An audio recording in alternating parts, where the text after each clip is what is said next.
Hey, what's going on YouTube, and welcome to another Season 7 League of Legends Champion Guide. In this one, we're going to cover top lane Maokai, the Twisted Treant. I do your bidding. For now. Maokai is a very tanky champion that has really awesome sustain from his passive. He also has a really short cooldown ultimate, which can be pretty damn good in teamfights. He's then also got a couple abilities that do AoE damage, which gives him some pretty decent wave clear. He has a point-and-click CC from his W ability, which gives him some really solid initiation, and he can even scout brushes with his E ability, which of course reveals the area. Maokai, however, does have some very hard matchups, and you're going to have to deal with people counterpicking you. Although his ultimate does have a low cooldown, it does have a mana cost per second, so you have to be very careful when you do activate it. If you don't have a large mana pool, you're going to be going rather quickly. Maokai, being the rather large tree he is very slow and clunky, but we do take attack speed reds, so we do kind of get rid of that. You do also have some mana issues early on, and with the new nerf to the Q ability in patch 7.4, they're going to be even more apparent. Since you are a hard engaging champion without another dash, you really rely on your team to follow up. If your team's not on the same page as you and you engage, even if you are a tanky champion, you're still going to die rather quickly by yourself. For your Masteries, you have a couple different options, and the first one is 18 Resolve and 12 Ferocity, grabbing Grasp of the Undying as your Keystone Mastery. Although you already get some really solid sustain from your passive, this will add even more, and you're going to be very hard to bully out of lane. For your second option, you want to stick with 18 Resolve and 12 Ferocity, but instead go for the Courage of the Colossus Keystone. Instead of increasing your sustain, you're going to get a shield whenever you go in for an initiation, and therefore you're going to be even harder to bring down. Both are very viable, and up to personal preference. For my runes, I like to go for attack speed reds, armor yellows, magic resist blues, and ability power quints. Maokai's basic attacks feel very clunky, but if you do go for the attack speed reds, it will feel a lot better, and last hitting is going to be much easier. Whenever you go for a trade on the enemy champion, this of course will also increase your damage, as you'll get off more basic attacks. Since of course Maokai is an AP based champion, we take those ability power quints just to increase our damage on all of our abilities, and then we take the armor and magic resist, so we are a tanky top laner. For your summoner spells, I'd really only recommend taking Teleport and Flash. Flash will give you a really reliable escape in case you do get caught in a bad position. It's also great though if you do use it to flash forward and jump onto a high kill priority target with your Twisted Advance. Doing this offensive flash combo can get your team a really free kill, and you can go for an easy team fight or an objective after. Teleport is then required due to the high amount of map pressure that it does provide. You can split push for a lot of the game and still make it to those objectives and team fights. Of course, you can always use it to gank other lanes if you do teleport to a ward or a minion. Maokai does have really solid ganks. Maokai's passive is Sap Magic, and this will add some really solid sustain into that lane phase. Maokai draws energy from spells cast in his vicinity, gaining a charge whenever a nearby champion, including himself, uses an ability capped at 5. When at 5 charges, Maokai's next basic attack consumes them all to heal him for between 5 and 7% of his maximum health. So this passive is incredibly strong because Maokai will have a rather high health pool, and this will heal for a lot. If you're against a top laner that actually spams a lot of spells, you're going to get this off over and over again, and you're going to be almost impossible to push out a lane. Make sure you're paying a lot of attention to the charges of this ability so you do attack whenever you do have them. Maokai's Q ability is Arcane Smash, and it does a nice chunk of AoE damage that also knocks back the target. When activated, Maokai releases an arcane shockwave that travels forth in a line, dealing magic damage to all enemies it passes through and slowing them for 1.5 seconds. Enemies near Maokai are also knocked back. So off the top, this is one of the abilities getting nerfed in 7.4. The mana cost is gaining 5 mana every time you put a rank in the ability. It's not the biggest nerf out there, but Maokai is a rather mana hungry champion, and it will somewhat affect your lane phase. Regardless, this is still easily your best ability. You'll still want to max it first, and when you do go for an initiation, you want to knock them back towards your team since this does knock back the target. Maokai's W ability is Twisted Advance, and this is your point and click CC ability. Pretty awesome. When activated, Maokai dashes to the target enemy, becoming untargetable for the duration, dealing the magic damage on arrival, capped at 300 against minions and monsters, and briefly rooting them. It does scaling max health damage, and the root duration goes up every time you put a level in it, so it's a very solid ability. Because of these two things, we'll want to max this ability second, right behind our Q ability. Whenever you want to go for a trade or a team fight, use this ability to open up, and then follow up with the rest of your kit. Keep in mind that you can always flash forward as well, and then use this ability to catch somebody squishy off guard, and kill them afterwards. Maokai's E ability is Sapling Toss, and it allows you to do a little bit of poke damage while also slowing the enemy. When activated, Maokai flings a sapling to the target location that deals magic damage on impact and remains there, granting sight around it. In 7.4 though, this will no longer do damage on impact. Upon spotting an enemy, the sapling chases them for 2.5 seconds, exploding upon impact at the end of its duration, dealing magic damage to all nearby enemies upon impact, and slowing them by 50% for 1 second. So this is an okay ability, but nowhere near as good as our Q and W ability, so we do max it last. We mainly just use it for this 50% slow. Since it is also losing the impact damage, we only want to get 1 early point, so we do get the slow, otherwise save it for last because it's just not that good of an ability. You'll also want to throw these into bushes because it does grant sight around them, so you can see if people are coming.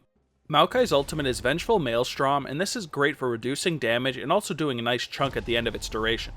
When activated, Maokai creates a vortex for up to 10 seconds, reducing non-turret damage dealt to himself and his allies in the vortex for 20% for the duration, and storing double the amount absorbed, capping at Vengeful Maelstrom's base damage. At the end of its duration or upon reactivation, Maokai detonates the vortex, dealing magic damage to all nearby enemies. So this is a very strong ability in duels and team fights because you will be taking 20% reduced damage, and since you are a tanky champion, you're not going to take very much at all. Then of course those squishy carries on your team are just going to be a little bit more durable as well. Usually you'll want to have this up as long as you can, but there is a cost per second, so you have to be very careful on when you do activate it. In a team fight, usually I'll keep it up as long as I can to reduce the damage, but if there is low people that you can delete, then you'll want to activate the ability to get them off the map. For your skill order, you first want to put a point into your ultimate whenever you can at 6, 11, and 16. Then for its strong AoE damage, we want to max our Q ability, Arcane Smash. We'll then want to focus on maxing our W ability, Twisted Advance, for its really strong initiation, percentage of health damage, and of course the root duration. Then finally, coming in last is our E ability, Sapling Toss. It's not that reliable of damage, and it is getting nerfed in 7.4, it's just by far the worst ability in our full kit. For our main engage combo, we first want to hit the enemy with our E ability, Sapling Toss, and have the slow hit them. You'll then want to follow up instantly with your W ability, Twisted Advance, to jump onto the target, do that percentage of health damage, and root the target.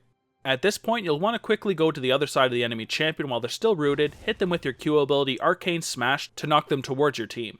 When you're in the middle of the enemy team or the enemy champion starts hitting you, make sure you activate your ultimate so you do reduce that damage, and then reactivate it whenever you need the extra damage. In the lane phase, you don't want to be too aggressive until you're level 3 or 4. You're rather weak until you have some level, so focus on last hitting and poking the enemy with Arcane Smash early on. If you're facing a hard matchup, then play very passively until you do have your first parts of your defensive item. You can start trading a lot more once you do have some defensive stats. Don't spam your spells too often because you are very mana hungry, but use them enough so you can actually sustain with your passive sap magic. If you don't need to use your teleport to get back to lane, then make sure you're keeping an eye on the other lanes so you can look for those teleport gank opportunities. Teamfighting on Maokai is all about being a frontline presence and peeling for your carries when they do need it. Generally, you'll want to use your Twisted Advance on the enemy carry in the front line and then peel back for your carries when they need it. This will keep your carries safe and allow them to do their damage. When your team is going to be taking large amounts of damage, then you want to make sure you have your Vengeful Maelstrom activated to reduce that damage coming in. It has a mana cost per second, so you have to be very careful whenever you do activate it. You want to keep it up as long as possible, but if an enemy carry does dip low, then you can reactivate it to finish them off. Now let's look at a couple hard matchups, and first up is Darius. He's your typical top lane bully that's just going to be a complete pain in your ass. He has built-in armor penetration from his E ability, and he will be going for a Black Cleaver, so even if you are getting armor early, he's going to get through a lot of it. Keep at a range as much as you can, and make sure you don't get in really long trades, because if he does stack his bleeds, he's going to out-trade the absolute shit out of you. Next here we have Fiora, which is kind of a skill matchup, but if she can constantly riposte your W ability, you're going to lose lane really hard. This means that you're going to have to try to bait out her riposte as much as you can, and then engage afterwards. Fiora is one of those champions that if she gets 1 or 2 kills early on, she can snowball out of control, so you need to avoid this as much as possible. Stack your armor, bait out a riposte, and then go for those trades.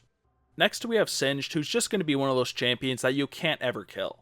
He's going to get some defensive stats in a Rylai's Crystal Scepter, so his Poison Trail will even slow you. This means, obviously, you can't stick on him. He's going to be able to proxy farm wherever and whenever the hell he wants, and this is going to be frustrating for your whole team. Whenever he disappears for a long duration, make sure you tell your team because he's probably roaming to another lane to gank it. Last here we have Jax, who's not a great early game champion, but he does outscale the absolute shit out of you, and he does do hybrid damage as well, which means itemizing against him can be pretty annoying. Since he does go for attack speed items and has an attack speed passive as well, you will want to get a Frozen Heart to help reduce this. Get your early defensive items and try trading with him as much as you can to reduce his farm as much as you can. But now let's finish this guide with our item build, which starts with either a Doran's Ring, Health Potion, and a Warding Totem, or a Corrupting Potion and a Warding Totem.